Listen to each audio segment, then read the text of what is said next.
Welcome to the 166th episode of the So Video Games podcast, where we talk about any game at all, including new stuff, old stuff, and anything in between.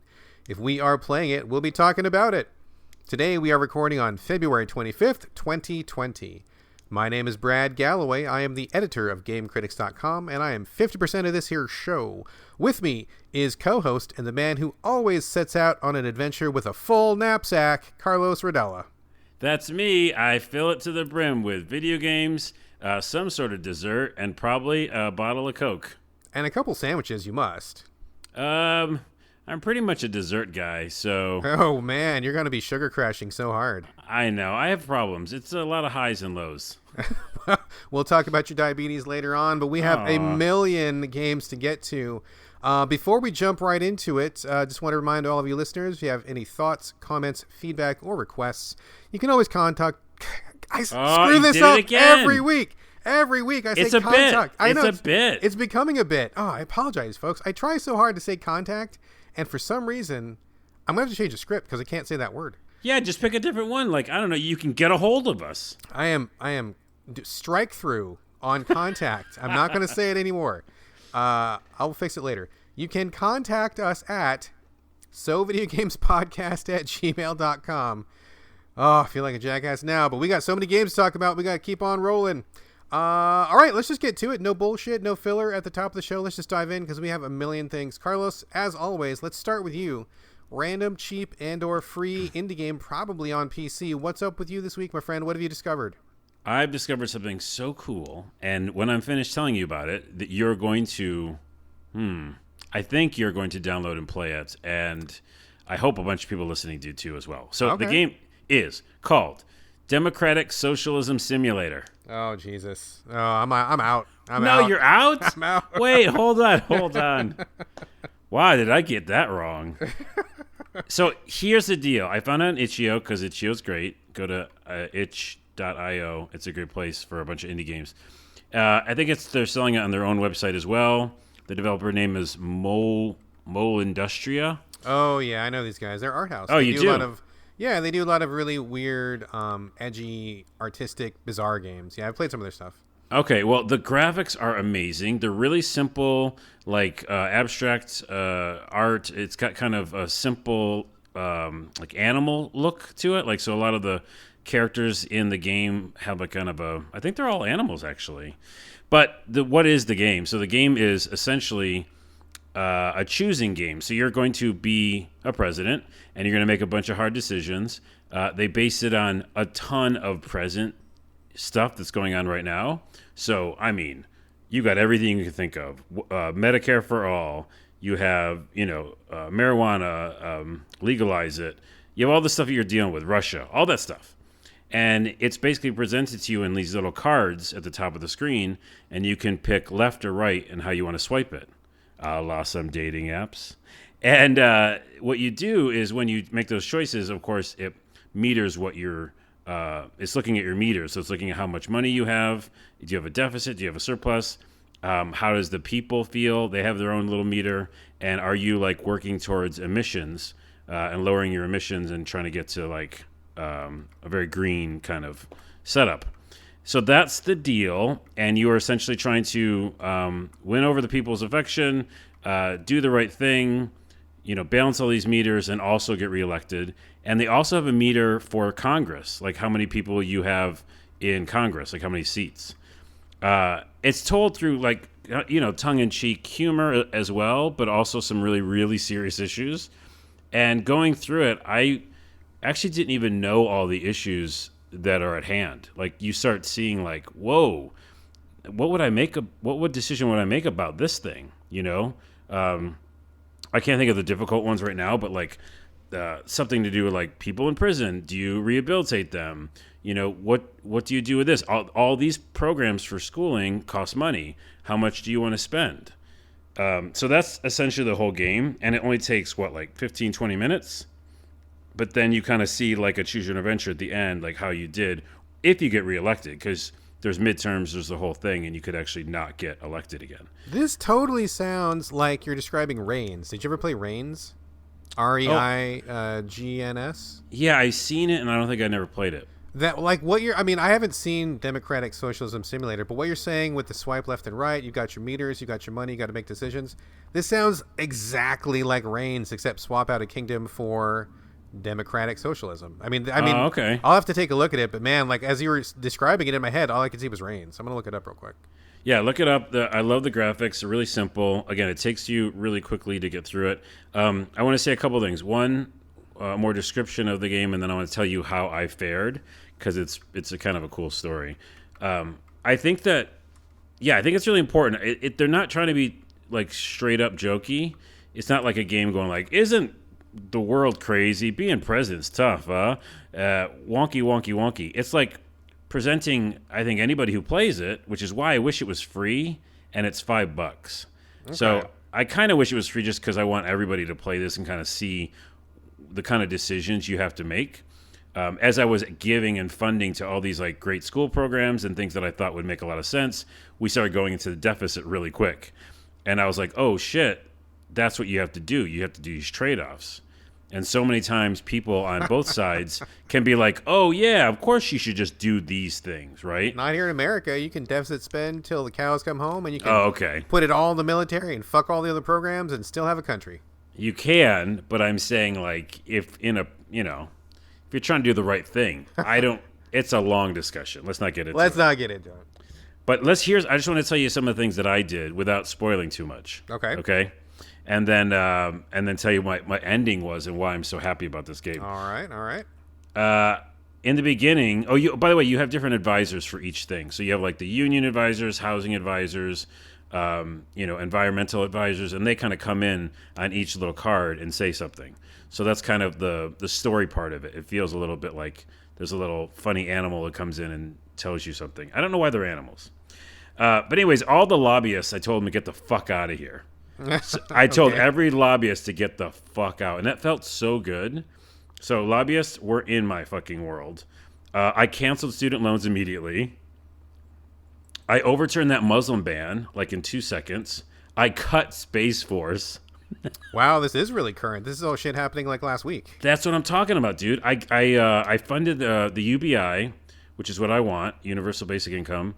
I got Medicare for All passed.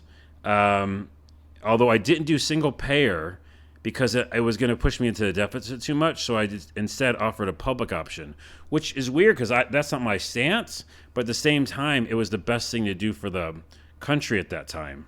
I was like, am I a president? What's going on here? I taxed the shit out of the rich and also corporations in certain ways, and I also legalized marijuana, and this is a great statement that popped up. Every once in a while when you make these choices, little statements pop up. And one of them was, turns out when you legalize immigrants, they start paying taxes. Imagine that. Imagine that. Because I legalized a shit ton of immigrants and got them working and paying taxes. And also Amazon went on strike during the time because I started like socializing their company, I think. Which is a kind of a weird turn for me. Anyways, the end of the story is I ended up with a little bit of a surplus and a very high approval rating, and the working class said they felt more organized and empowered than ever, and I met my emissions target.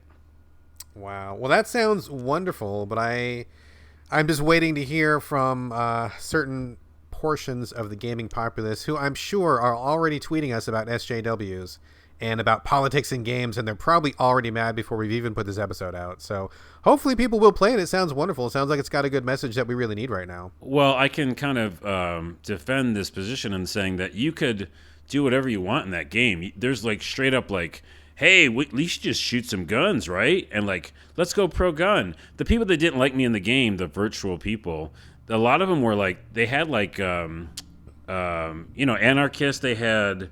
right-wing people, they had white supremacist was one of the people. Oh, so it covered the whole spectrum then. It wasn't just... So I'm not saying like this is like we're all just in love with what we're doing. It was like hard decisions, and you could go the other way, right? So well, that's interesting. Okay. Yeah, I think it's kind of misleading that it is called Democratic Socialism Simulator. I think it's saying, here's a bunch of stuff that's on the plate right now. Where do you stand on it? And I would argue that I'd want both people on both sides and all sides to try it out because, who knows what the outcome's going to be. Interesting. Okay. Yeah. I mean, I think you're correct. Just from the title of the game, I was assuming it was like a left skewing game, which is totally fine by me because I'm fucking hard left. So I'm fine with that. But if anybody can play this and steer the game any way, I mean, that's a different sort of a thing, but also interesting. Yeah. I don't know how far it steers to the in quotes right, but I would ask people to try it. And also, again, I think it's just an educational process. Like, I wasn't expecting to learn stuff about the decisions that have to be made, but there was a fuck ton of hard decisions. So it's weird because you looked a little smarter to me today. Oh, I felt it. Thanks for noticing. We don't see each other, folks. We don't see no each other. I was gonna say there's no cameras. Dramatic license there. Forgive me. That's my free. It's not free. That's my cheap game. It's $5. I think it's totally worth it, and I think it gives you a little visibility on what's going on. That sounds like an excellent pick. Thank you so much. And yeah, it does sound pretty interesting. Maybe I will pick it up because I could probably lasso that into maybe a homeschool lesson for my son. Yeah, there might be a lot of talking points here. That's a good pick, bro. That's a good pick. Nice. I turned you around at the beginning. You were like, "Get out of here." Yeah, I was like a no, and now I'm kind of like a yeah. I'm like a probably so. So okay, good cool. job. Good job. All right, swinging over to me for the next segment here. I don't often talk about mobile games because I don't often play mobile games other than Marvel Puzzle Quest. That is my one and only. It's the only one I really need. It's my steady. But I did actually get approached by PR over the last couple of weeks, and they have some mobile games to try. And I'm like, well, if I can just talk about them, I'm not going to write a review because I'm not going to write a review for a mobile game because that's too much work for a mobile game. But I'll talk about them, and they were down with that. So just FYI, both the games I'm going to talk about were provided to me by PR, free of cost to me, and I'm going to talk about them right now. The first one is called Bio Inc. Nemesis. This is the most mobile of mobile games. It is the epitome of mobile games. Every bad thing you think about mobile games is here and in full effect. Basically, you play as these evil doctors who are trying to kill people. And I got to be honest with you, I was not clear on why I was an evil doctor, and I don't think there's a choice to be a good doctor, or if there was, I didn't see it. You got to be these evil people. And in the tutorial, they're like, yes, give this guy a heart attack and clog his veins with cholesterol and kill this guy. And I'm like, why? What is happening here? What is happening? So basically what happens is you see a medical diagram of a person. It's your patient, your quote unquote patient that you're trying to kill. You have a bunch of nasty, weird looking doctors on your side, and they have all these things they cause these diseases, right? And so there's a chart on the screen that shows the guy's heart function, lung function, mental health. There might be a couple other charts.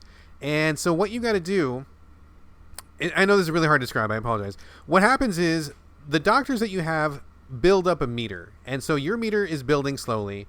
When you have enough points in your meter, you can push a disease and give the disease to this guy. On the other side of the board are the good doctors, and they also have a meter. These are the AI guys that you're fighting against. And when their meter fills up, they can cure the guy. So the guy's body is your battlefield, and you're trying to make him sick and kill him, and those other doctors are trying to heal him. But really what it is you're watching a meter grow, and if you put more points into it, your meter will grow faster, and if it goes faster, you can inflict more diseases. And it's kind of just like a big tug of war like that. On a person's body. On a person's body. And so, you'll see the guy standing there, and he's, healthy and stuff. You hit, heart attack or something, and then you see the guy, have a heart attack, and he's, struggling to breathe and stuff. Or you can hit, depression, and then he, starts, no! Yeah, he, starts slouching over, and he looks, kind of sad and all that. So I'm not really, cool about, making people sick and inflicting death. It makes more sense to me that you would be the good doctors healing the diseases, but they flipped it around. I don't know why, but that's how it is. So I mean, interesting premise, but the thing that really turned me off it right away was it's one of those mobile games where it has every fucking godforsaken meter that you can think of. It's got the weighting meter, it's got the power meter. If you play a number of rounds, you run out of the energy to play more rounds. It's got like a bunch of different currencies and stuff, and all these different little UI widgets and stuff, and just the whole thing was kicking me in the face with I am a mobile game, and it was just screaming at me to put money into it. And I'm like, no, this is the shit I want to get away from when I play a mobile game. I don't like any of this stuff, and I was already sketchy on the premise, so I did not put much time into it. between me killing people, which I just wasn't really in the market for, and the currencies and the meters and the numbers and the grind of like trying to unlock some stuff. And I was just like, oh my God, this is like, none of this is what I want in a mobile game at all. And I noped out pretty fucking quick. Dude, I'm mad at this game. I think this is a piece of trash, and I'm pissed at it. I'm looking at some of the images online. There's other Bio Inc. games, like there's one called Redemption. Oh, okay. I think you're going to need Redemption after all the bullshit you pull off and trying to hurt these people. This is stupid. Like, I have not even played this game, but it's my official review. Wow, I got a good response out of you. My official review is Bio Inc. is fucking dumb. Don't. Stop it. Wow. Get out of here. I don't know what their other games are like. Maybe you play as good doctors in a different Bio Inc. game. I don't know. But, like, based on the structure of this game... Dude, okay, hold on. Okay. One says, Bio Inc. Redemption says fast food addiction and heart disease. Dude, fuck you, company. That's real world shit. That's so dumb. Oh, my goodness. I'm so mad. All right. Well, we're going to move on to the next game. I don't know what the other games are like, but I got to be honest. The structure of the meters and the currency and stuff, it was a big turnoff. Like, I didn't want to even start playing this game because there was a lot of bullshit to get through, and I could smell it on the game, and I'm like, nope, I'm not going to do this. So I moved on to the other Android game that I'm going to talk about this week. This one is called Simulacra 2.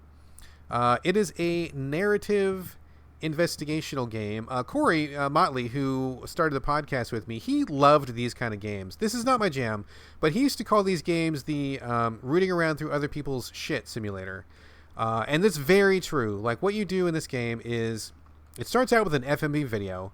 This cop is like, hey, you're a reporter and you're good at digging up dirt. Here, take this phone. It's from a murder victim. Help me figure out what's on this phone. And then he like gives you the phone.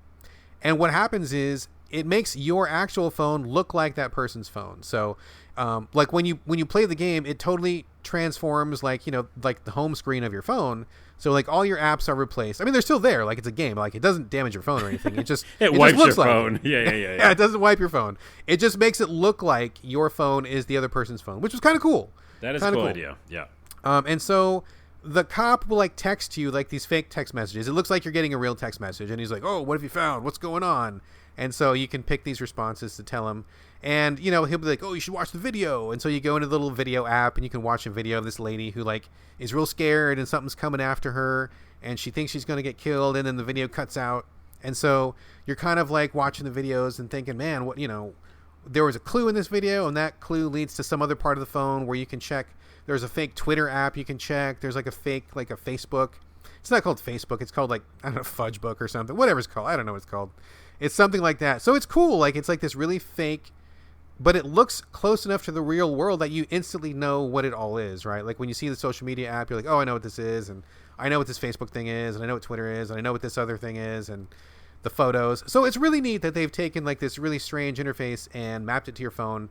And so it's almost like an ARG in a way, because you're actually holding a phone, but you're playing as if you're looking in a phone, and you are looking at a phone, but it's your phone, but it's a game. And so it's just really cool. I liked the presentation a lot. I think it's a cool idea. I'd never played Simulacra 1. I believe it's on all the systems. I think it's on phone, but it's also on like Xbox and PS4 and stuff. So if you don't want to do it on your phone, you can play it on a console. Simulacra 2, I believe, is only on phones right now. And it's neat. It's really neat. I didn't get too far into it because it's not my jam. Like, I don't really enjoy going through people's stuff. But I thought it was very cool. And if you are the kind of person that likes digging around for clues and reading other people's notes and looking at their photos and stuff, just a very cool experience. And I thought it was really neat. Not for me, but very cool. Yeah, I think the premise is interesting, and I like the delivery method. And I'm looking at some images of it. But yeah, I mean, it's got to be also good writing, right? Like, the storytelling has to be good. Yeah, I mean, I didn't get too far in, but it seemed like a fair enough premise to start. I mean, getting handed somebody's phone who's dead, and then you got to figure out, what information is on this phone. I mean, that's pretty interesting. Although, to be fair, I'm not much of a guy who likes to dig for clues. Like, I don't read, like, item descriptions in like Dark Souls games, or I don't like to read a lot of lore. Like when I played Control, I didn't bother reading all the notes. So that's just me. I'm very upfront about that. I don't like that too much. So that's what this game is all about. But if you are that person, you may want to check it out. And also, I just realized this game I don't think we ever covered, but there's a game called Orwell. Do you remember that game? I have heard of it. I don't think I ever played it. Yeah, I think if you like this game, you would like Orwell. Orwell's for your PC. It's on your desktop, and you're basically going through social media profiles of people. And okay, that's right. Yeah, that's right, kind of like right. monitoring people, but like trying to figure out a story. I've always meant to try that. That kind of can go with our question for today, which is games you haven't finished. No, it's a different question. No, that's it. That's literally the question. No, that's the question. But now I'm thinking of another question, which is games you've always like looked at and never started. Wait, I got to write that down. We'll save it for next week. Yeah, that's actually a pretty good one. So let's put that in mind for next week, which is Orwell. I definitely always want to start this, and then I just forget about it until Simulacra 2 comes up. Simulacra 2. That's it, Simulacra. Simulcast India. That's also a good game. I like that one as well. So there we go. Simulacra 2. Not for me, but I think it's a pretty cool little game. Check it out if you like to dig through people's shit. Carlos, back to you, sir. You've got a couple games that you should talk about now. Go for it.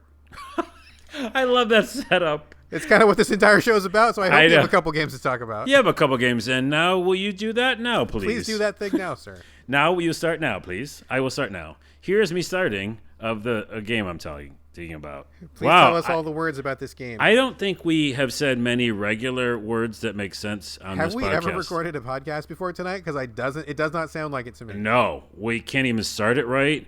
And behind the scenes, we actually started this podcast once and then stopped. And so I think we don't know how to podcast anymmer. Maybe we should just scratch this whole thing and start again. I don't know. All right. No, not this episode. Okay. No. This is just like an inner monologue that I'm doing for the podcast. All right. My first game is, I've been playing a crap ton of Switch because my Switch Lite is great. I see why you loved it. The Switch is wonderful. It's wonderful. Now, I will say this as a kind of a caveat. I was on a trip recently to Portland, and I played a shit ton of it because I was on the train. And then when I was at my brother's house, I had some time in the room that I was staying in before bed. I did there. But so traveling, it's great. But when I'm home, I'm always on my PC. So there's no chance that I'm going to pick up my Switch in regular hours. But that said, I play so much of it right before I go to bed. And then sometimes if I'm lazy in the morning, I'll wake up and I'll play some then. But mainly it's before bed kind of thing for me. And also it's a Switch Lite, right? So I can't dock it. So I'm not putting it on TV. Oh, that's true. And are you docking yours to play it on TV a lot? Well, I mean, I am always kind of a two-game guy. I like to have not a mobile game, a handheld game. And a big game. So when I'm at home, I'm usually on the PS4. Once in a while, I will dock it. I have played it docked. I do take advantage of that function. I was doing that for Monster Boy recently. It looks great on the big screen, by the way. But yeah, most of the time it's I'm at work or I'm in bed. I play a lot of Switch in bed, right before bed. Yeah. That's the best place for me. But I do once in a while dock it. Yes, I like that feature. Well, I've been playing it mainly in bed, like you at times, and I have found the Super Nintendo Online and joined the online service finally, bit the bullet, and got a bunch of different things with that. The first one being Super NES Online, and I found, because we were talking about tennis games and how I wanted an old school tennis games on this podcast, I found Smash Tennis. It was actually one of the first games on the main menu, and I hadn't heard about that before. I was like, what is Smash Tennis? So I looked at it, and it's exactly what the fuck I wanted, Brad. You wanted a 16-bit tennis game that actually had, fairly realistic physics, right? That's what I wanted. Okay. And guess what this is? Is it a 16-bit tennis game with fairly realistic physics? Yes. But also, it's the game that's only was released in Japan and Europe, and the US never got it, which is what, virtual systems can do really well. Like, oh, wait, we're just going to give you this digital copy of this thing that never made it there. But what it actually is not Smash Tennis. That's just another name for it. It's Super Family Tennis, the game I wanted. Oh, so it actually literally was the exact thing that you were after? It's the exact game that I wanted. Oh, well, that was a happy circumstance. Did you know it was on that service before you joined it? You just randomly found it? Yep. I just knew that I wanted a Super Nintendo in bed at night. I wanted to try a game, and here it is, exactly what I wanted. Super Family Tennis, probably the best controlling old school tennis game. No, That it is is. amazing. That's amazing. You asketh, and the Switch provideth. Provideth through visualization, through quantum physics, and through switchedness. We aren't saying any real words on this podcast. Nothing this week, folks. Sorry. So I bring up the game, and by the way, I might have mentioned it before, but the other game before Super Family Tennis had an RPG in it. I think I mentioned that on the podcast. And that's called World Court Tennis for the TurboGrafx, one of my favorite tennis games. So it's the same manufacturer, same company. Oh, okay, cool.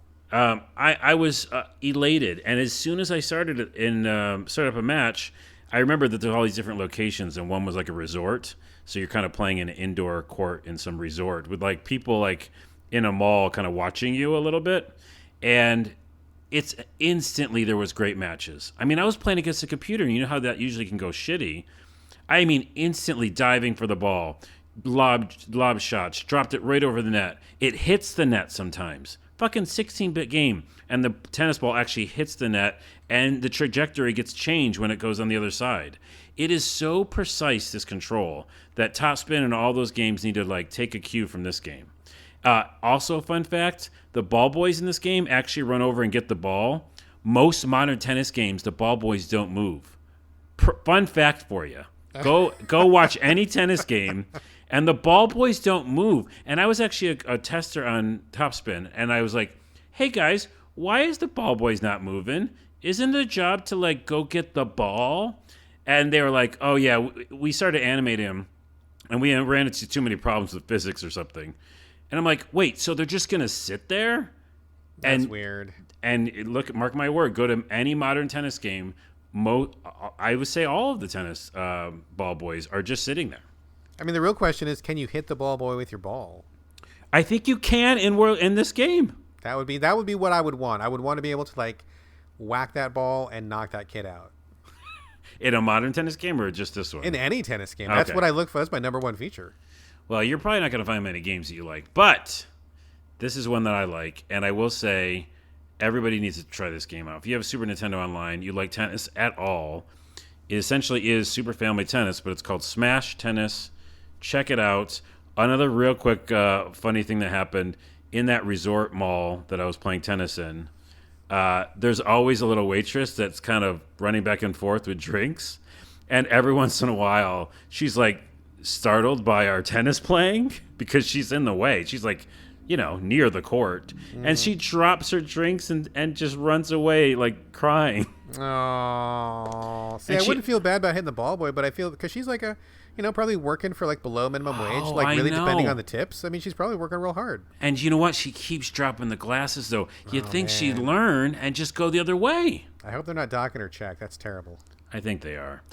Smash Tennis, check it out. It's crazy because it never came to the States, and now it's on SNES Online. And so just to be clear, that is SNES Online, which is only available if you subscribe to the Switch online service, correct? Yep. And I mean, what is it, $6 a year or something? $6 or I don't know if it's that. I think it's like $5 a month or something like that. Okay, it's worth it. I think it's worth it. All right, what is your next title, sir? My next title is Mosaic. Mosaic.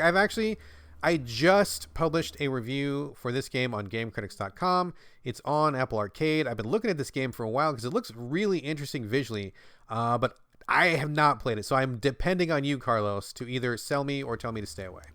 Yeah, I will try to sell you. I like the experience a lot. I haven't finished it. It's a pretty short game, so I think I'm already pretty close to the ending. And you can kind of tell what the game's about as soon as you start it.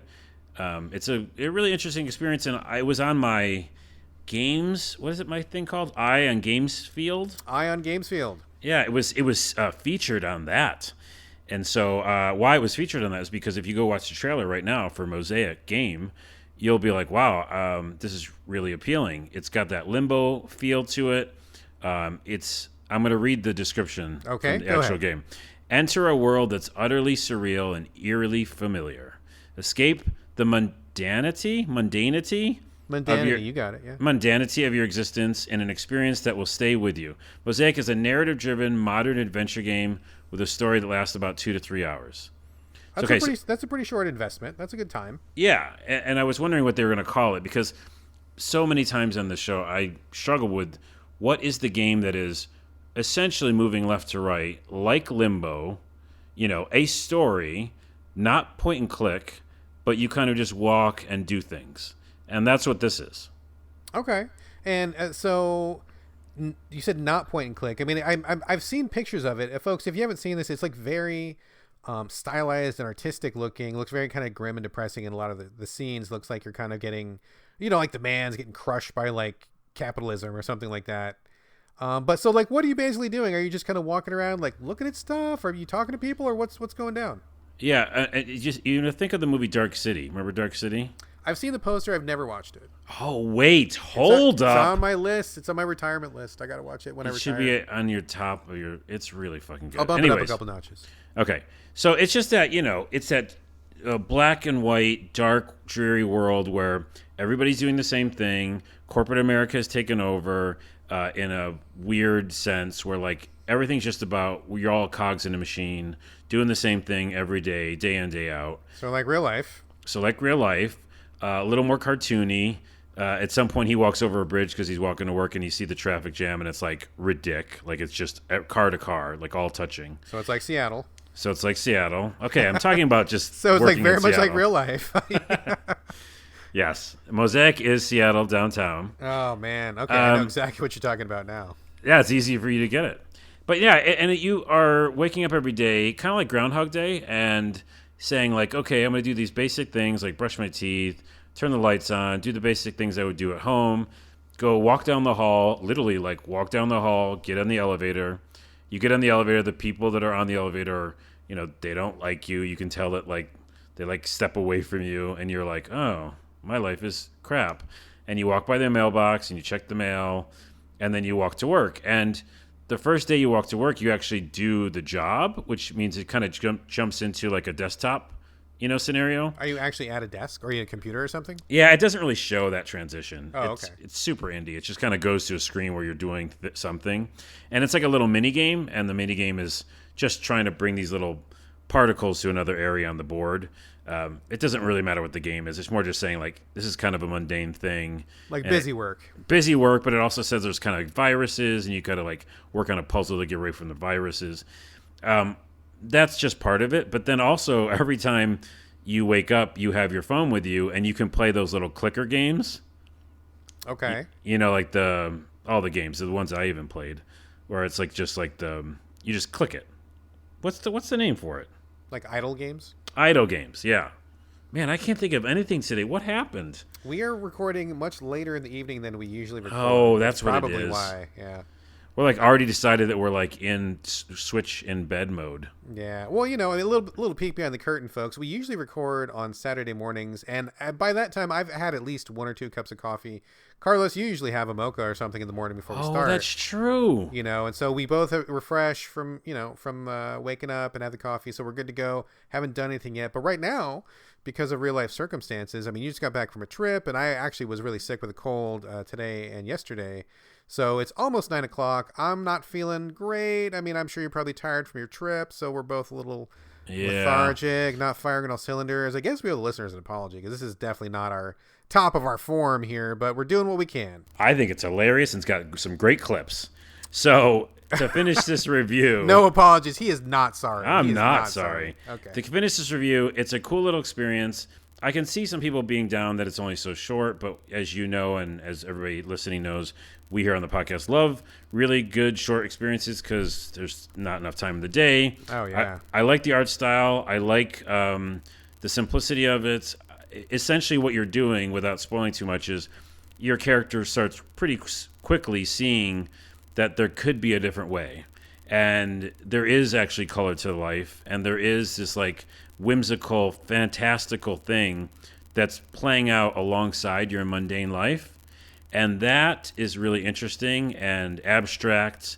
And it feels almost like something that you would play in Dreams, because there's a lot of games in Dreams right now that are actually really good and very... On PS4 Dreams. PS4 Dreams. Pun intended, they are very dreamy.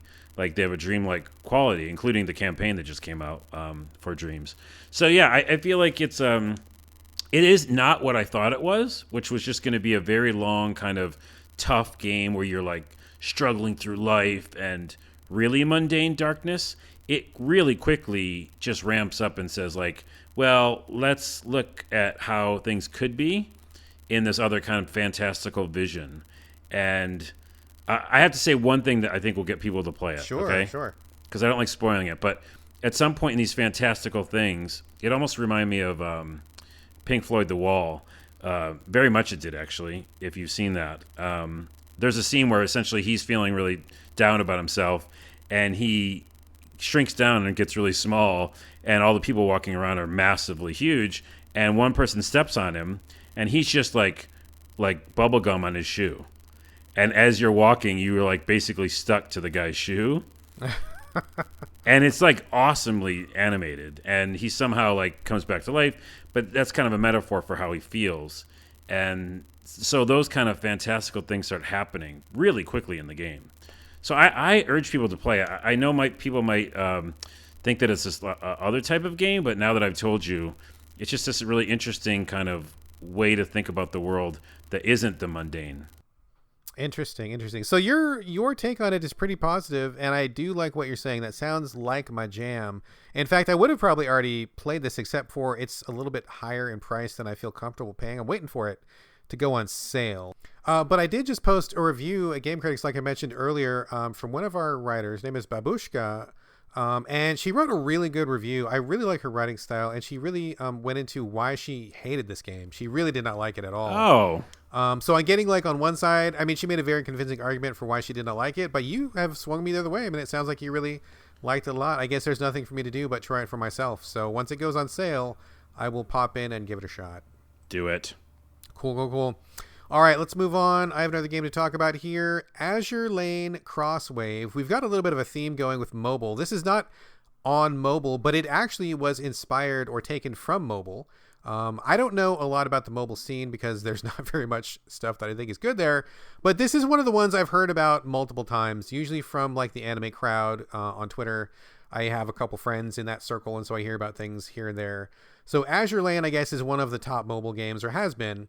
And I checked into it a while ago when I was looking for mobile games, and it was not my thing. But I guess it's so successful that they have decided to bring a version of it to console, which does not happen very often.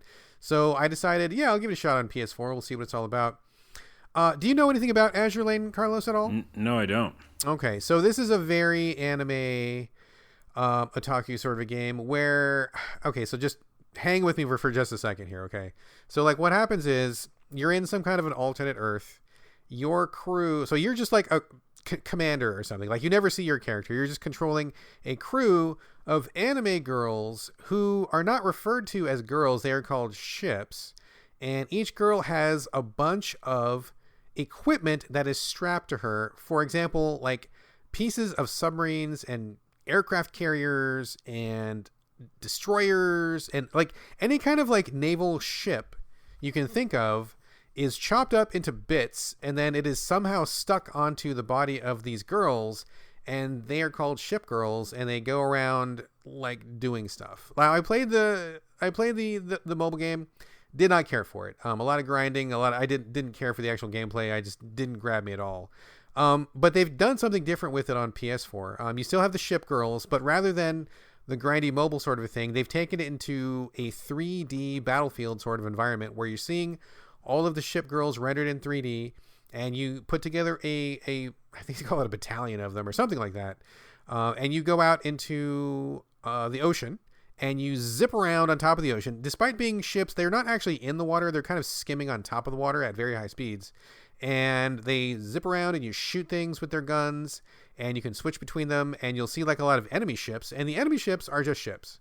So you blow up a bunch of boats, you blow up a bunch of airplanes, and once in a while an enemy ship girl will show up, and she'll be another girl with like junk strapped to her, and then you like fight it out on the water. It's a very strange concept. I have a lot of thoughts on this that is maybe more appropriate for another show. I'll touch on it a little bit, but basically the action itself is actually not too bad. It's very, very simple because you're kind of just playing out the battles the same way each time. You zip on top of the water, aim at things, you shoot them, you zip around some more. Like there's not a lot to it, but it is strangely satisfying to like move around at such high speeds and just kind of take shots at things. Like from a kinetic perspective, I think it's kind of fun. Visually, a mixed bag. Like, I think the ship girls, some of them look kind of cool, like with like guns and propellers and all this kind of stuff strapped to them. Like, some of them look kind of cool. Some of them look like really random. So the design, I don't know exactly if it's working for me all the way, but it's kind of working for me. But there's a couple problems with this game. I mean, number one, the writing is terrible. It is god awful. It is a bunch of like talking heads with like endless dialogue, and nobody says anything that's really significant. They're not, like, you just don't care. Like, they're talking about what they had for lunch, and they're talking about, oh, I'm so embarrassed. Like, being embarrassed comes up all the time in this game. Like, every third conversation is, I'm so embarrassed about something. And it's like, I don't care. Like, I don't know who the audience is for this, because it's terrible. And like, seeing these girls be embarrassed all the time and being like so shrinking and shy and having that weird kind of, I don't know, like Japanese social anxiety or something is just not really compelling to me. And it's just really strange. Like, it's verging on kind of weird and gross for me. And to be fair, they probably are embarrassed because they got ship parts all over their body. I mean, I would be pretty embarrassed if I went somewhere and I was naked except for like a battleship cannon strapped to my back. I mean, that would be kind of awkward. Yeah. The other part that really raises some red flags for me is like, look, I get that big titty anime girls are a thing, and I have no problem with that at all. Like, if it's appropriate content for the appropriate audience, I mean, whatever. People watch porno, you watch horror movies, you watch whatever. Like, everybody likes their thing, and that's fine. I'm not a prude, right? But one thing that I don't feel comfortable with is this kind of weird anime thing where they have like characters that look like little girls, and I'm not cool with it. Like, there's a lot of characters in this game that look like they're like 10 or like, definitely prepubescent, definitely like really young looking, and some of them have some skimpy costumes on top of the battleship parts, and I'm just uncomfortable with that whole thing. Now, I know there's probably some people right now who are screaming at the podcast going, you're disrespecting Japanese culture, and I know, because actually there's a lot of Japanese people who are not cool with that either. It's a really fucking weird thing. I think it's inappropriate. I'm not okay with it, and I know that some people are like, oh yeah, they may look like a 9-year-old girl, but narratively, they're a 1,000-year-old dragon spirit, and she's actually older than the Earth or whatever. And it's like, fuck off. Fuck off. What was the game that I just played where like there was a bunch? That was like the style, but I was like, I still, even though it's a style, I don't want to just be hanging around with these kids all the time. I don't know what you're talking about, but I totally agree with that sentiment. Yeah. It skeeves me out, and I know that there's a lot of dudes out there who that's their thing, and I think that maybe you got a problem, and maybe you shouldn't be attracted to people who look like 9-year-old girls. So that skeeves me out as well. But putting those issues aside for just a moment, also I guess hold on. I have to say also, it kind of bothers me that they call them ship girls, because the way that I see people talk about this game online is it's really dehumanizing, and I realize these are not actual female women. They're just characters in a game. But at the same time, I think that like somebody's got to write a PhD paper on this, because I haven't done the research and I'm not qualified to really like go into this, but I see this trend of like animalizing or some kind of like dehumanizing girls in a way to kind of treat them as property and things rather than looking at them as people.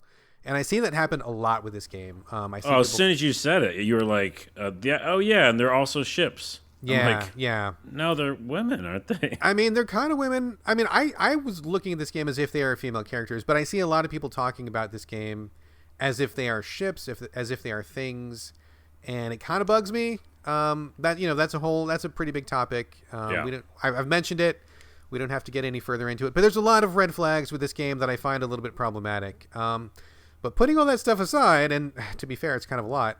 I think the general idea is kind of fun of putting together a team of characters and shooting around on top of the waves and just zipping around and shooting stuff. I mean, I think just from that perspective, it's pretty fun, and I'm looking forward to unlocking more characters and seeing how they control differently, and there's a little bit of an upgrade system. So, like, from a mechanical perspective, I'm kind of down with it, but I have a lot of reservations in terms of, like, conceptual and about their art style. So, I don't know that I'm recommending it. I don't know that I'm not recommending it. I'm just saying that it's a thing that's out there. I've got some concerns, but I also think there's some good stuff about it. So I guess I'm just mixed on it. Brad's review. It's a thing. It's a thing that's out there. Yeah. I don't know. I mean, you didn't change my perspective either way. And I just heard ship girls and you said younger girls, and I'm out. So I'm out. Like, I mean, and just before anybody gets the wrong idea, dude, like I love Senran Kagura, which is one of my favorite anime series, and the girls in that game are just like bonkers, like the biggest boobs, the bounciest butts. Like it's totally like Wankfest fan service, right? But it's okay because they're older and they're clearly over 18, and it's for people who like to enjoy that stuff. There's a really good combat engine, and I think the writing is actually really good in it too. But like, you know, I'm not opposed to like girls in skimpy outfits if it's an appropriate content and appropriate situation. oh yeah. You know, I don't want it all the time. I don't want it in every game, but I think, you know, it's a thing that exists, right? It's fine. But like, I just don't like the little girl stuff. It's gross and it creeps me out. Yep. All right, we've talked about it too much. This is too much. Let's move. Let's move on. That was Azur Lane Crosswave on PS4. It's a thing that exists. Carlos, you've got a quick look at a game. Is it a preview or is it already out full version? Book of Demons. Tell us about this. Yeah, it's out. I just didn't play a lot of it. Okay. But I'm very, very interested in what they created, and I'll tell you a little bit about it. And then I'd like to check back, just like I'm going to check back on Snack World today. We'll do a little check back on this one as well. Okay, little update, sure. Book of Demons is an isometric hack and slash game with elements of action role playing and also a deck building, because every game has to have deck building. Every game has deck building. I think like even like going to go back and retrofit old games like Mario Brothers and just put deck building in it. Which, by the way, that might actually be pretty good. That actually might be kind of cool. Fuck. You got me kind of excited for that. I know. Thank you. So basically, you know, you're going down dungeons. You start at the top level. There's like many levels, let's just say. You're going down the dungeon, getting to the end, and collecting loot and cards along the way. So the hybrid part is, you know, things you find in chests are lots of times they can be cards. Those cards you're putting in your deck. They immediately put them into your deck for you as you go down the dungeon, so you're not like waiting to have to spend them. You know, you can use them right away. It's not like go back and then go through the dungeon again with your new cards. It's like you can just use them. Which makes sense. Makes sense. Yeah, I like that a lot better than the other way around. And you're just going down and slaying monsters. There's some bosses. You're, you know, breaking little vases, getting jewels and coins and stuff. And that's kind of it. Now, there's a light story, but it's very much like really just about the act of doing this thing, which is going down these dungeons, getting stuff, and getting cards and making your deck better. There's a very cool look, which is, they call it papercraft. So like cardboard cutout style game. And I really do like that look. It's very cool. Like I said before, it's isometric, so you're looking at this little, kind of like a D&D cutout character. Let's pause for a second here, because I'm trying to imagine, like, I know deck builder and I know isometric, but like, how do those things come together? Is it turn-based, or like how do those things merge? Yeah, it's like I said, it's action role-playing game. So it's just like a Baldur's Gate or a Diablo. You're moving your little character around by clicking on the screen somewhere. It's going to where you want it to go, and it's fighting a monster you want it to fight on. So click a monster, click a vase to smash, click a chest to open. And then what do the cards do? And so when you get the cards, lots of times they're in chests, they are different abilities. So you can like use different kind of abilities with the cards, like a super strong strike or different things like that. Now, the interesting thing about it is this, though. What I described is, again, similar to a Diablo, those kind of games, running around clicking a lot of things. But in this game, for some reason, which is relaxing, but I just don't understand why they're doing it, you can click anything you can see. So as your little character runs down the hallway, if you see a monster or skeleton around the corner, as long as you can kind of see it, you can click it and attack it. And I was very weirded out by that, because no other game does that. And then also, if you see a vase or a chest or something, it can be very far away from your character on screen, and you're still doing actions to it. Does that make sense? Are you moving towards it, or is it still far away from you? It's still far away. Oh, so you're attacking it, but you're not right next to it. Yeah, which is just weird to me. That does sound kind of weird. Why don't you just run over to it? Like, it doesn't make you do that? Well, he's going, but he's like, it's almost like he's someone's like picking up and down like a little piece of cardboard, moving him kind of slowly.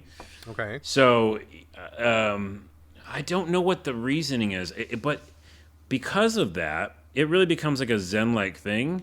because there's like monsters who have poison, and the poison, if you strike them, it makes a little cloud. So you actually don't want to get too close to them. So you can kind of maneuver your character almost like a strategic way, like around the corner, and then a strike and hit the skeleton so he blows up far away from you.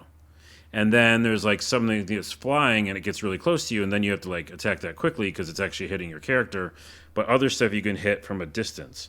So it's just a really interesting way of doing it. And here's the other thing that I kind of don't like. If it's an action RPG or something that, purports some sort of a story, in every game you start, you decide how long you want the dungeon to be. So really? Yeah. So you can choose like short, medium, long? Or? Yeah, short, medium, long, essentially. Now, that's interesting for people who don't have much time, which is great, right? I just want to do a short little thing. It also means like it feels more like a puzzle game to me that way. Like it's not like a dungeon crawl game or like I'm trying to like get better. It just feels like a puzzle, like almost like a board game. So that's good for that reason. But I definitely like the more fantasy storytelling RPG. Seems like more of a mechanical thing to play, not really something that you're like mentally like getting into with a character. Then Exactly. Okay. Yeah. So that's what that is, and it's just relaxing and kind of cool, and I'll definitely play more of it. Sounds cool. I like the look of it. I checked it out online. I like the visuals, and it seems like something that would kind of be my jam. But I'm not going to play it on PC. If it ever comes to a console or the Switch or something, I'll check it out. But I dig what you're saying. It kind of sounds like something I would enjoy, and I definitely like the look. So we'll see. Book of Demons currently, I believe, only on PC. Correct? Yep. All right. Cool.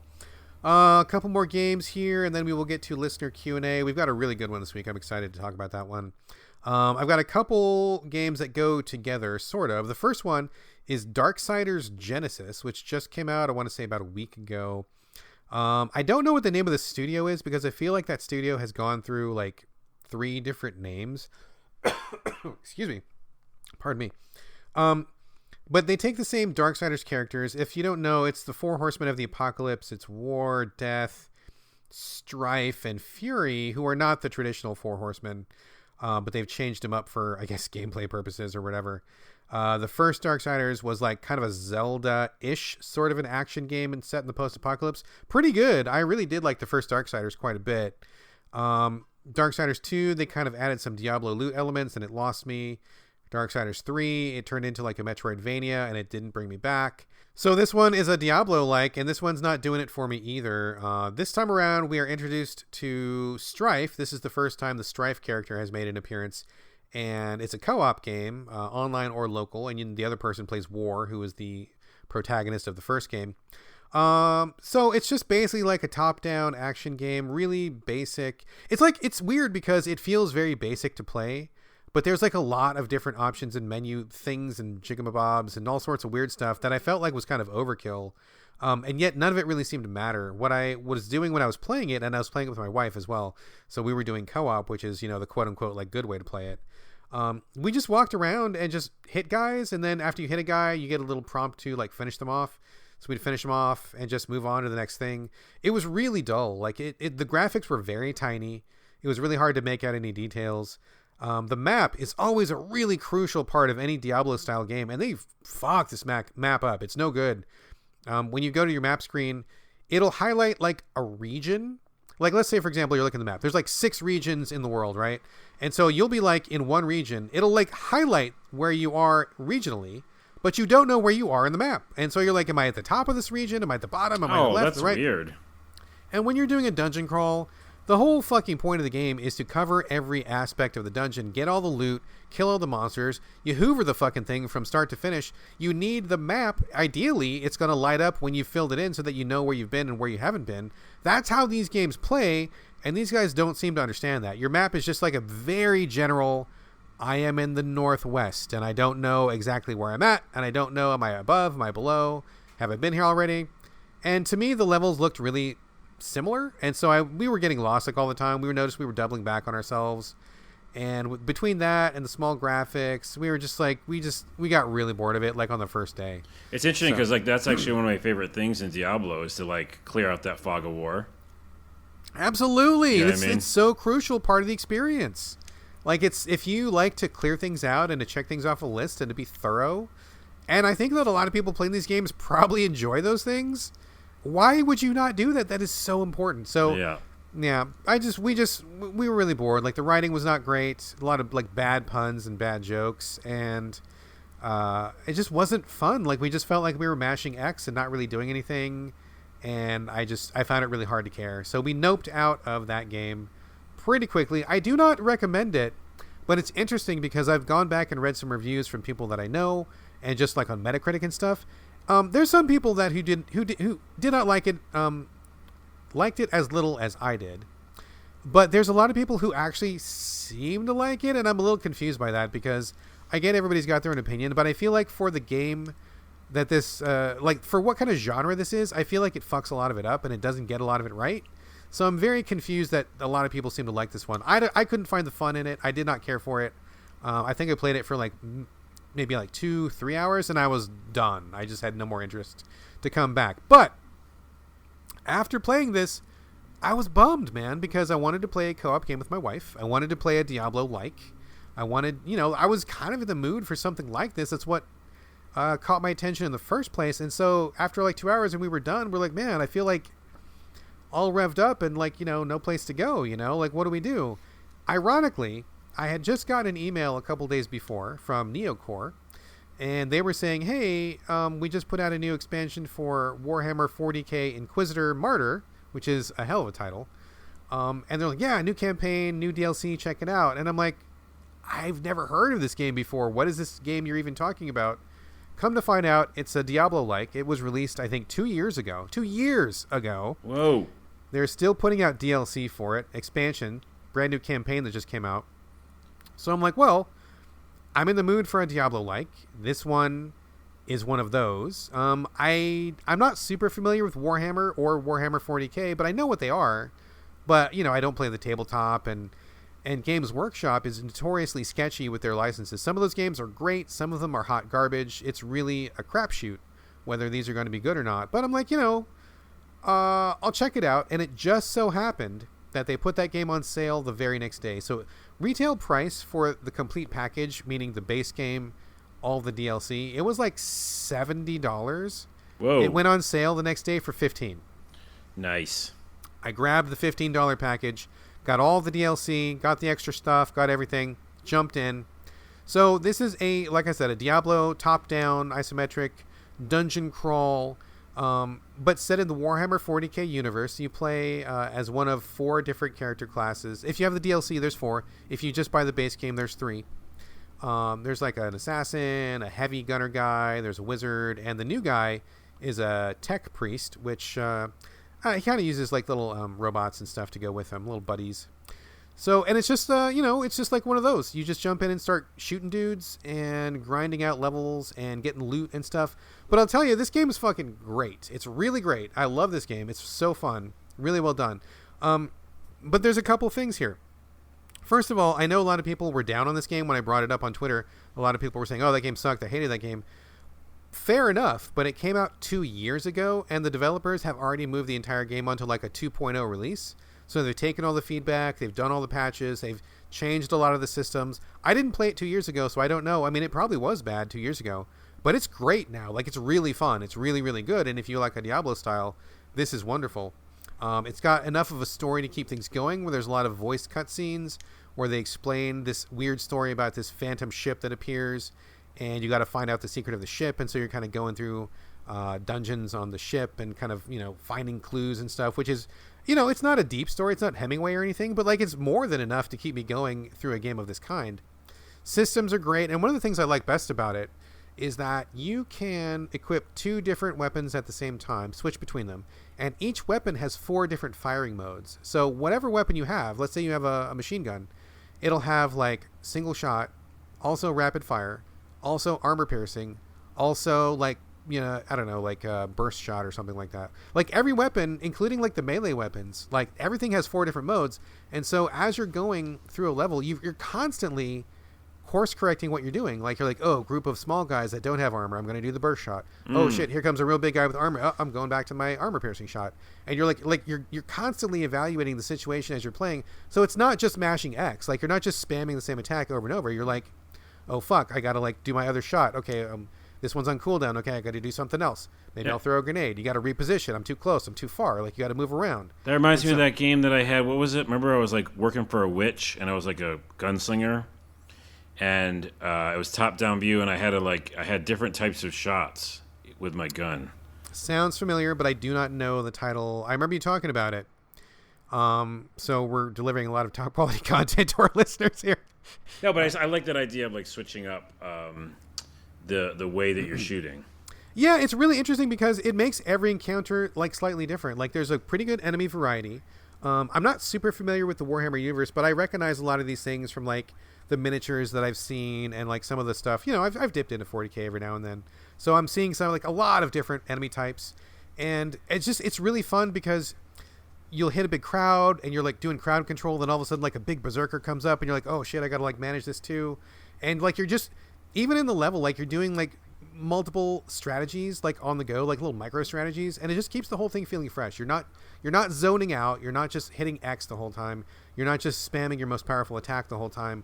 Like you're constantly doing things and moving out of the way of attacks. You're like taking cover. Like it's very dynamic feeling. I really like the way the combat feels. It feels very good.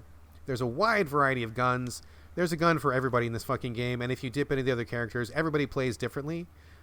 There's some stuff that is shared between them, but each character has a pretty good amount of unique weaponry.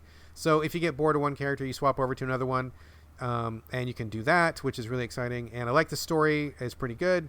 You can do couch co-op. You can also do online co-op, and it's really really well put together. If you want a really great Diablo-like, and you like the 40K universe, this is great. This is one of the good ones. There's not a lot of good 40K games and not a lot of good Warhammer games, but this one is super solid, and I've been playing the shit out of it. Yeah, it seems like it came in a perfect time for you, too, right after you were disappointed about the Darksiders one. It could not have been more perfect. I was disappointed about Darksiders. I wanted to play one, and it went on sale the very next day, dude. I mean, how perfect is that? And how's that map, though?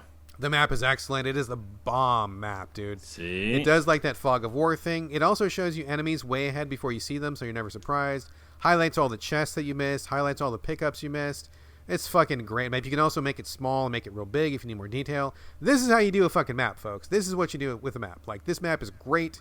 Totally enhances my enjoyment of the game. It's wonderful. I love Warhammer 40K Inquisitor Martyr. I think it's great solo, and I've been playing with the wife. It's really fun in co-op, too. Like, it's a blast. Like, it's a really well-done game. So, it may have been trash 2 years ago. It's great now, and that is the power of modern technology, of patches, downloads, and updates. So you have me interested because I like anything that's Diablo-like and with a good map. So excellent map, yeah. If you want a Diablo-like, this one you cannot go wrong, dude. It's great. That's the kind of game that you have to have the itch scratch. You know what I mean? Sometimes. Exactly. So, yeah. Exactly. Sometimes you need it. So, Warhammer 40K Inquisitor Martyr is good stuff. A couple more games. We're going to get to Q&A. Carlos, you have a couple games to do some updates on, right? I do. Basically Xenoblade Chronicles 2. Did you play that? I played it when it came out for the first time. Yeah, so I have some experience with that game. I think that came out a while ago, eh? It was like the Wii U, I think, wasn't it? Shit. Well, yeah, but obviously they re-released it on the Switch. Right, yeah. So whenever it came out on the Switch is when I got it with my original Switch. And then I just kind of picked it up again during the Portland trip just because I had re-downloaded it. And I just remembered how much I really do like that game. It's a weird game. I'm not going to say too much about it.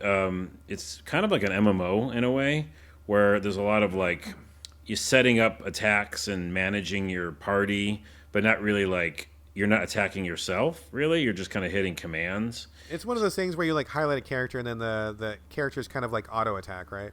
Yeah, everybody auto attacks, but then you can kind of choose certain attacks to do, like specials. Right.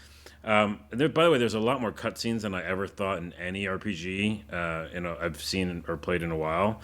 So be aware of that. But yeah, I just really, really fell back in love with it. And I finally got past the section where I was when I first played it. So I think I might finish it. I know it's like super epic and super long. I've heard it's really long. Yeah, but I'm at least going to kind of pick it up here and there and mess with it because it's definitely something relaxing about it. Again, it feels like an online MMO in a way where you're just kind of like, doing stuff with the characters.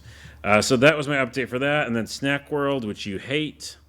I definitely hate that game. Yep, and I still have been playing. I have something that will make you happy. I have a grievance with it. All right, let's lay it on us. This is for those who didn't catch last episode. It's a top-down dungeon crawler. It was originally on 3DS. It's Japanese. I couldn't stand it. But what is your grievance, sir? Level 5 action RPG. Yeah, cartoony Level characters. 5. Yes. Yeah, really ridiculous, over the top. I think, by the way, what keeps me going on it, to say a pro first, is every story is like, there's no saving the world. It's just like this one lady wants like some moisturizing cream, and you like gotta go kill this monster to get its excrement, which is actually the moisturizing cream. So there's kind of a joke that she's gonna put shit on her face. Yeah. No, thank you. So they don't show it, but anywho, I like the kind of corniness of the game for some reason, and it's just about getting loot and leveling up. But here's my grievance. Every time you go out on a mission, you essentially pick a mission you want to do. It's a dungeon or an overworld, and there's like something at the end, either a boss or you have to collect something. But when you go out, so far, I don't know how much it's going to change. I'm like level 16 already. You can only carry, is it 3 or 5? I think 5 health potions. And they don't renew, and you can't bring more with you. So It doesn't matter how badass you are, at some point, you're going to fucking die. Like, I don't know what their intention is here, because your little NPC characters, or if you're playing co-op, can revive you, right? So there's that. But when you revive, you're not full health, so that's not even that big of a deal. If you're revived in full health, then that's not that bad. But you're not, so you still need health. And you can find health potions in the world, but sometimes because they're random, you don't. So there's been many times where I'm like strong enough, the outcome shows up before you start the mission, and it's like excellent or good. You could probably easily beat this mission. And I've lost many missions just based on the stupid health potion thing. It just seems like, why is it 5? I have like 8,000 gold in the bank. This whole game's supposed to be about loot and feeling like a badass. Then why the only thing that makes me feel not badass is not having enough health potions? That's a really weird place to fall down. It's the weirdest place because it feels like if it were a mobile game, you'd be paying for those I was potions. Just going to say that exact thing, yes. Yeah, so maybe that's what happened and they fucking retrofitted it for a console. And if that's the case, I hate you, Snack World. Because if that's the case, I will literally delete it from my thing. But I'm not going to tell. Who knows? But that has literally made me rage quit. Like the last one I rage quitted, I go, oh, man. No, I'm strong enough to do this fucking dungeon. I can take out everybody in this thing.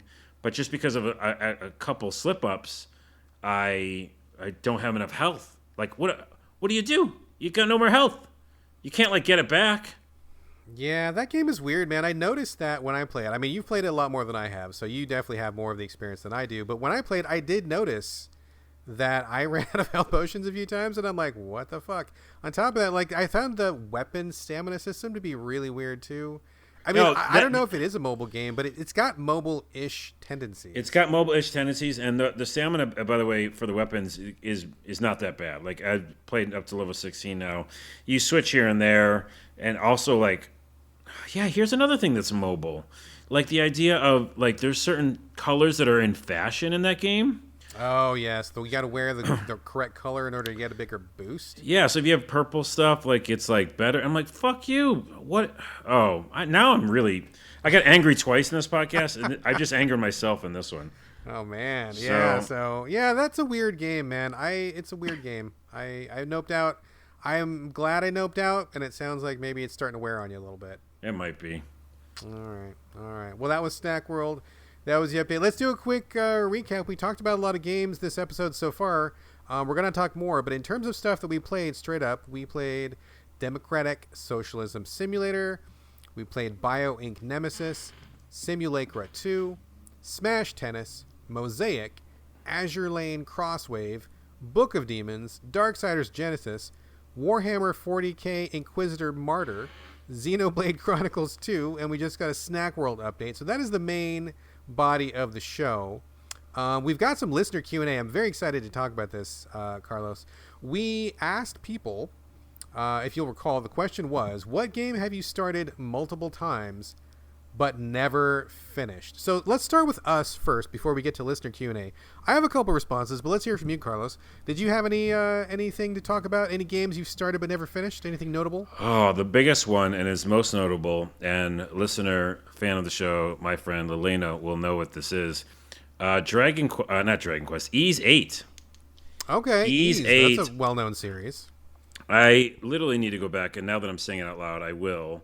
Also because I'm a little mad at Snack World right now.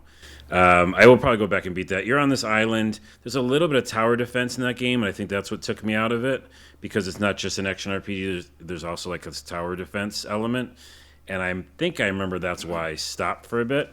But I really do like a lot of it in the mechanics, so I want to go back and beat that. I've tried probably like 4 times. Oh shit, that's a lot of times. Yeah, and then like the last time I think it was because of that tower defense, and I was like, I don't want to play tower defense right now. I want to play action. So that's one. The other one is what I was going to say, Dragon Quest Builders, because I really like that world and the Minecraftiness of it, but I never beat it. And so every time I'll go back, I'll build like a house and like do something stupid, instead of actually play the game. Yep. And I'll play like the Minecraft of it, and then I won't actually go to the other island. So I'm sure there's like cool shit in there, but and then 2 more. Sleeping Dogs. I've not finished that game. Oh man. Okay. So that's a deep cut, and I love that game. And I literally have went back to it, 4 or 5 times, played the shit out of it. Every time I play it, I'm like, 2 things. I go, 1, this is an amazing game, especially for the time. It's an awesome GTA. Yeah. 2, I always forget where the fuck I am in the game. I'm like, did I beat this area? Did I scare that person? Was it? Are you starting over from scratch, or are you just jumping back into it? I started the game over 2 times. Oh man. And the second time I started over, I went back to the save, and I didn't remember where I was and what I was doing. The last one is really another deep cut. Get Even. Do you remember this game? Get Even. Is that the one? Oh man. It was like a first person scary exploration sort of game? Yes. Yeah, I remember being really tricked by that one because the trailer made it look like a very different thing than what it was.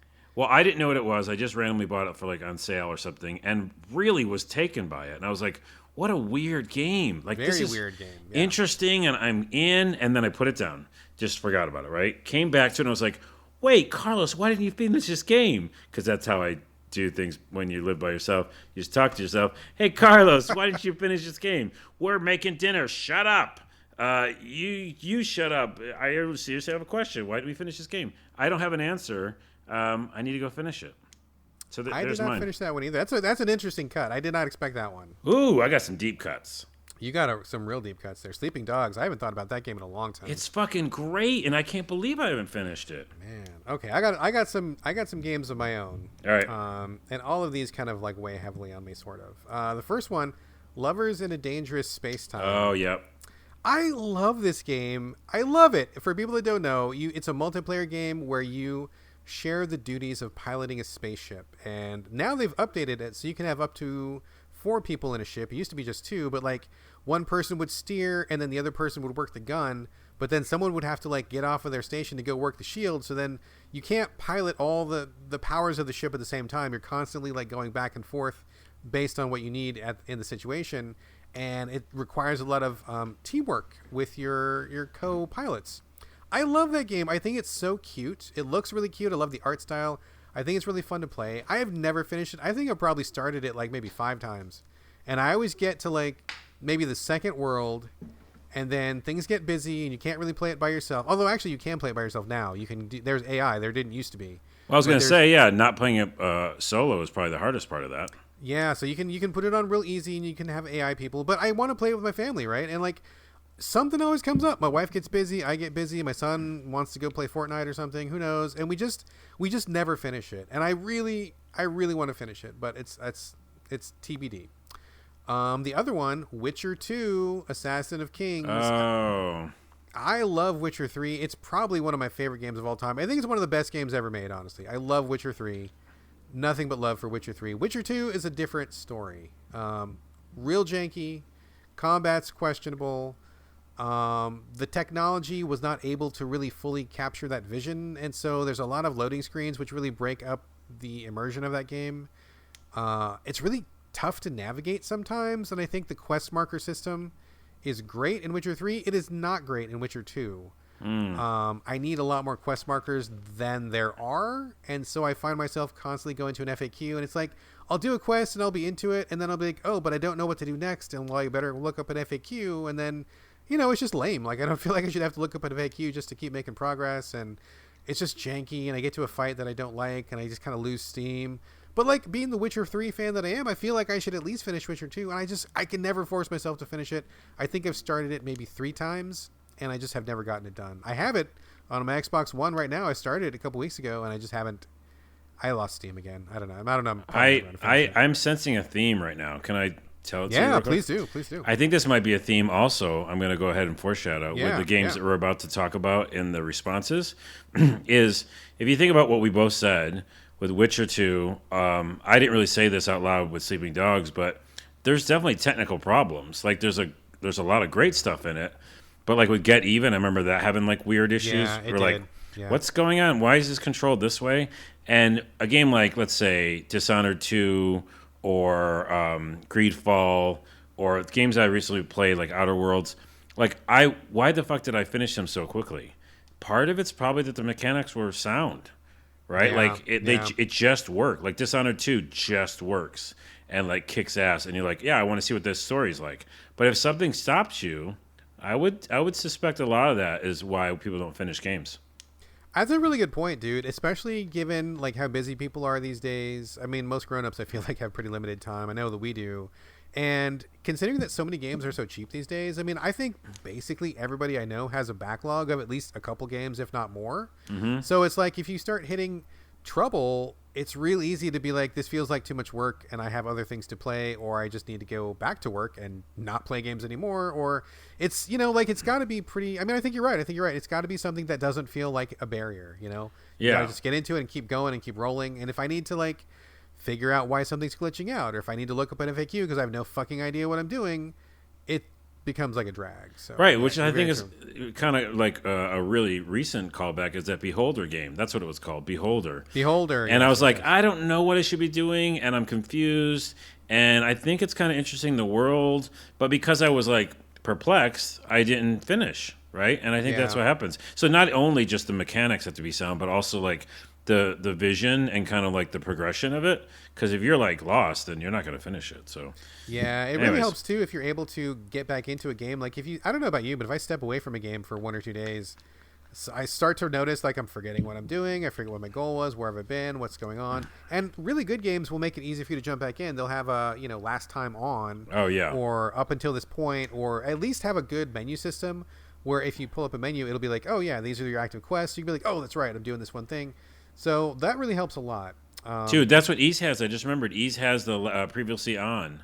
So I love previously on. It's really good. So that'll make me easy for me to go back and beat that. One last game I want to mention for me personally before we get to the Q&A responses. This is a big one for me because I actually don't like this game, but I want to like this game. I feel like I should like this game. I've tried it, I think, probably 4 times. At least 4 times. Every time I play it, I fucking don't like it, but I keep coming back to it. And they just put out an update that made me want to play it again for like a 5th time. No Man's Sky. I don't like this game. I don't like it, but they just put out an update where you can get a ship that is alive, like a bio ship. That is my shit. I am a sci-fi nerd. I'm like, I saw the video. I'm like, oh my god, I want that ship. Oh my god. Dude. Oh my god, I want that ship. It's like pulsing. It looks like a bug in space, and it's like alive. I want that so much. But I don't like that game, but I want to like that game, and I've tried so many times. I don't fucking like No Man's Sky, but I want to like it, and I can never, ever, ever finish it. I think I kind of know what that is because this is such a tangent, but we've talked about it a little bit on the show maybe, but I played that when it first came out, and I love it for what it was, and it was a moment. And lots of times games are like just like a show or a Netflix show or something where you all experience it together, you know? Yeah. And I want to say that that's why it's harder for people to get into it maybe now, or maybe even you, because it was like a cultural touchstone. It had such a, crazy drama around it. It was in the zeitgeist, man. It was what people were talking about. Yeah. Right. And so I dealt with it at its first inception, and it is a different type of game almost now because I've been watching some videos of the third person, all that kind of stuff. But I enjoyed it for what it was. But now I'm wondering if it's just like retrofitting, and your brain can't be like, yeah, but it's still No Man's Sky, that game I don't like. Yeah, I don't know, man. I mean, props to those guys. They kept it going. They've done a lot of fixes. They've changed a lot of things. I mean, I'm sure it's a very different experience than the last time I played it. These guys seem hard at work on making this thing wonderful. It's still got a lot of people playing it. Try a fifth time. Yeah, I mean, I probably fucking will, dude. I love a bioship. I am a sucker for a bioship. I don't. It sounds stupid to say, but like, I want to like that game so much, man. I keep hoping they're going to patch it to where it's going to get to where I like it all of a sudden, and I'll be really happy. But I don't know if that day is ever going to come. But I probably will. In 2 weeks, I'll be like, yeah, I'm talking about No Man's Sky, and I'll hate on it again. But we'll see. All right. Anyway, those are our games that we start a million times and never finish, and that's why we got a lot of really good responses. Thank you to everybody who responded. Carlos, you want to kick us off here with the first response? Yes, it's and I'm going to mess up the last name. Donald Thorold? That's how I would pronounce it, Thoreau. Yeah, I think you're on the right track there. Okay.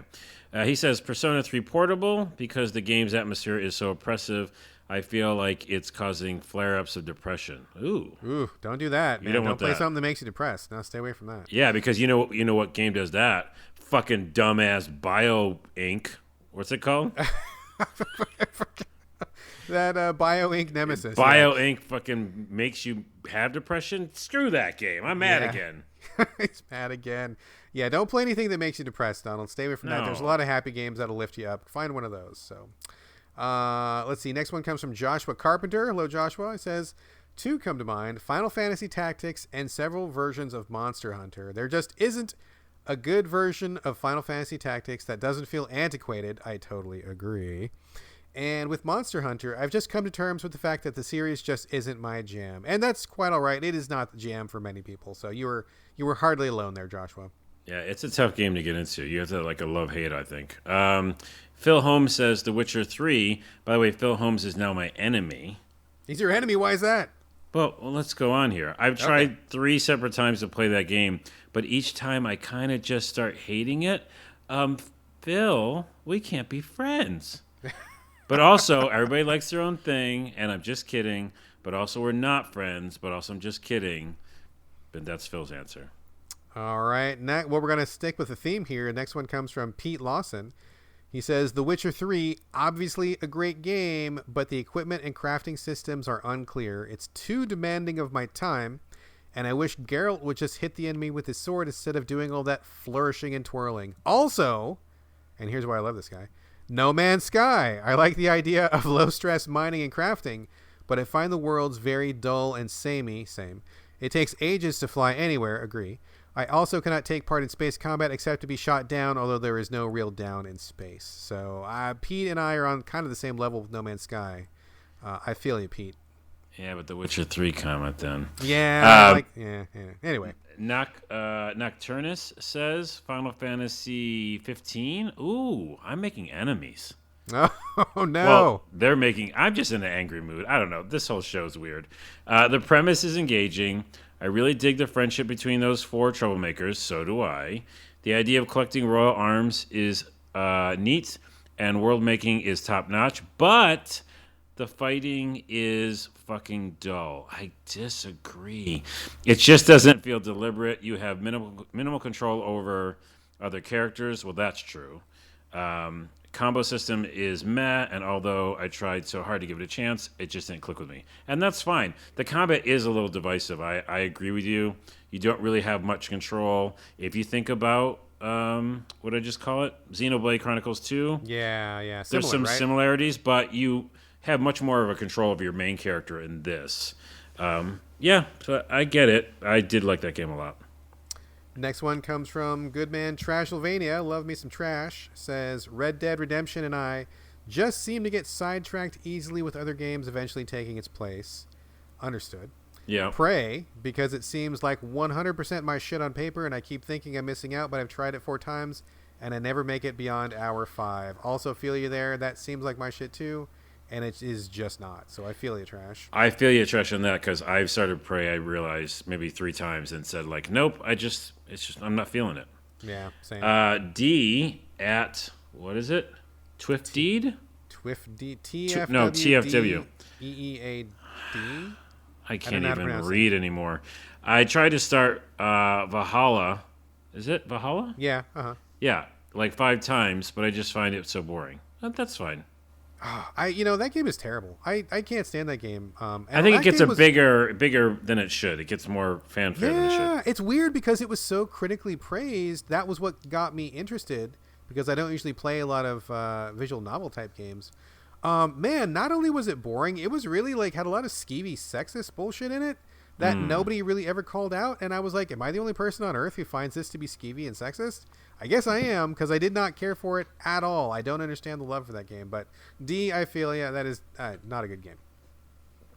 Oh, this is you. Oh, it's me.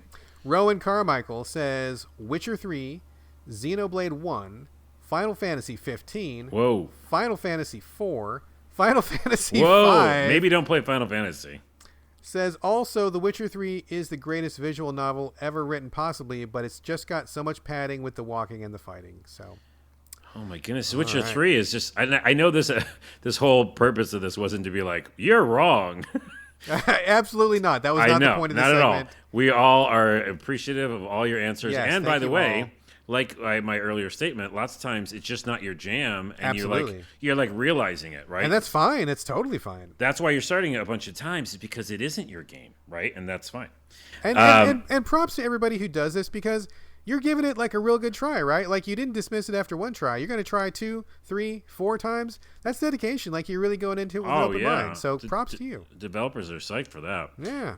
Zolbrod says, I've completed every Dark Souls game and got the platinum trophies for Bloodborne and Sekiro, but I just cannot get through Demon Souls for the life of me. Oh, man. Zolbrod, that is strange because I think Demon Souls is one of the best ones. I want to hear from you. Tweet me and tell me why you can't get through it because, man, I like Souls in general, but Demon Souls, the story in that is so fucking amazing. I love the story in that game. You got to get through it. Do it. Try again. Let's see here. Eric S. Manch, longtime Game Critics reader. Hello, Eric. Says, Bayonetta! I bought it 3 times on 360, Switch, and PS4, and I love stylish action games like the Devil May Cry series and Platinum's other games, but I've never finished it. I keep starting and stopping midway through.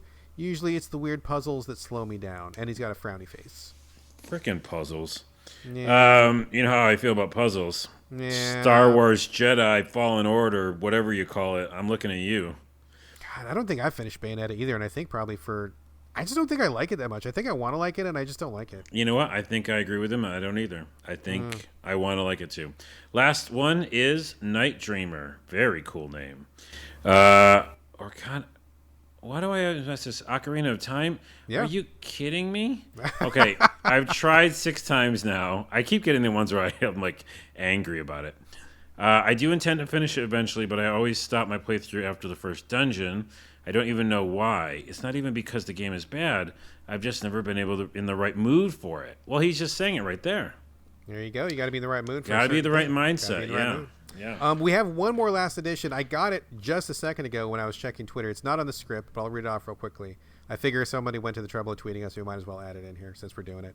George Albor from the Experience Points podcast, one of my favorite podcasts. I love that podcast. Says, any Pokemon after Yellow, because I buy into the fantasy every time, but they're not actually fun. Agree. I've bought so many Pokemon, and I have not. I think the only one I've ever finished was Yellow. I don't think I've ever finished one since then. Yeah, I do I'm interested in the concept, but I'd rather play Animal Crossing. Yeah, I hear you. That's not for me. Anyway, all right. Thank you all so much for your responses. I love the segment. I think we had a lot of really good, interesting things there, and I'm glad to know that I'm not the only one who starts a game multiple times and never gets there. I'm glad to know Not alone. We're not alone, and also I apologize for the vitriol. I think it's just Brad's rubbing off on me, or I don't know. It's a weird podcast. It's what we get. It's an evening. We get nocturnal Carlos, we get angry Carlos, we get morning Carlos, we get happy Carlos. Yeah, I think we'll have to the next one will be on the weekend. It'll be different. We'll do a scientific study. We'll find out. So, folks, that was Q&A. One more little bit. We have Carlos's Eye on Game Field. Yeah, just one quick game. I just want to mention. You gotta do your noise. Oh, See, I don't even want to do it. You do the noise every week. You forgot to do the noise. The noise is what makes it Eye on Game Field. Eye on Game Field. Yeah, it's not the same. Forget it. Okay. I'm really interested to edit this episode. I don't know what it's going to be. This is the only game. I have one game on it because, Your upcoming games you're interested in, Eye on Game Field. What's on your radar, sir? I should probably say what this segment is each time. I'm like, you guys know, right? Eye on Game Field. By the way, if this is someone's first time listening to us, go back and... I apologize. Yeah, please go a couple episodes back. The one right before this was hands down, pretty good. I'm just going to offer up Other Side, and that's Other with CIDE. Oh, I just saw the trailer for this. Yeah, I did too, and I'm really blown away by the style. It's all black and white, but then every once in a while, blood is red, or a cape, or some sort of cloth is red, and mainly it's all dark, foreboding. It's a tactical game, but it's also an action melee game. But then it also says it's dynamic turn system game. So I'm very confused because the trailer looks like it's just all action, and you're fighting in the rain against all these weird monster-y type characters. The action just looks amazing, but in the description it says its turn system allows you to interrupt delay actions while putting your master plan in place, which sounds like a strategy game. So very strategic, yeah. Yeah, so I think it's a turn-based strategy game, a la XCOM maybe or something like that, but also it looks beautiful and the action looks amazing. So whenever you do pull off these turn-based things, it's going to look really cool. So go check out the trailer. It just came out on PAX East. They showed the trailer there. So it caught my eye enough to put it on the Eye on Games Field. This podcast is fucking over. Yes, it is. Well, the good news is this is the end of the show. We can put ourselves out of our misery. Thank you all, folks, very much for listening. Carlos and I will be back next week with another episode. If we record in the morning, you can be assured it'll be tighter and cheerier. But in the meantime, we would love your questions or comments. You can reach us, sovideogamespodcast@gmail.com. You can also post for us at gamecritics.com once the show goes up there. We are on Twitter collectively at SoVideoGames, but you can reach us individually. Carlos, where can people ping you this week? Watch this, because it's a weird episode. Forget me. Everybody go watch Mythic Quest. It's fucking incredible. It's a show on Apple right now. If you have Apple, if you have a phone, you get a free Apple TV subscription or whatever. And it's 8 episodes. They're all out. It's kind of like Silicon Valley, but for game development. So it follows a game developer working on a game, and it's that guy from It's Always Sunny in Philadelphia. Anyways. Danny DeVito? Yes. Danny DeVito's the star. No. The other guy who's now he's muscular. I don't know. It doesn't matter. I've ruined the whole podcast and this segment. Go watch Mythic Quest. That's all I'm saying. Fuck me. I don't care. Who cares? All right. Fair enough. As for me, if you want to track me down, I'm on... what am I on? I'm on Twitter. I'm on Instagram. It's my name, BradGallaway, all A's, no O's. And that is it for us. Woo, it's been quite a ride, folks. It's not over yet. Hold on. It's not. What? No. You got something else? Yeah, I got something else. I just realized this is a fun thing to do. Hey, where can people follow you on the internet, right? You say that all the time. Yeah. Here's my real answer. And this is weird, and I don't mean to say it like an egotistical way, but just Google my name. It's literally, you get the weirdest shit. I do it sometimes, and not all the time, but sometimes. And I find these weird videos I forgot I even did. And articles I've written. Who the fuck knows what I do? Just Google Carlos, and the last name is Rodela. Have fun. I don't know what you're going to find. That is good advice, but before you do that, please turn Safe Search on. I don't think you have to. I think you have to. Do it just to be safe. Okay. Especially if you got kids in the room. Wait, what did I make? Make sure you got nobody looking over your shoulder. I didn't. You're saying I'm confused why that would have to do that. All right, folks, we are out of our minds and we are out of time. The show is over. Thank you so much. We'll be back next week. In the meantime, this is bye from Brad. Bye from me. And bye from me.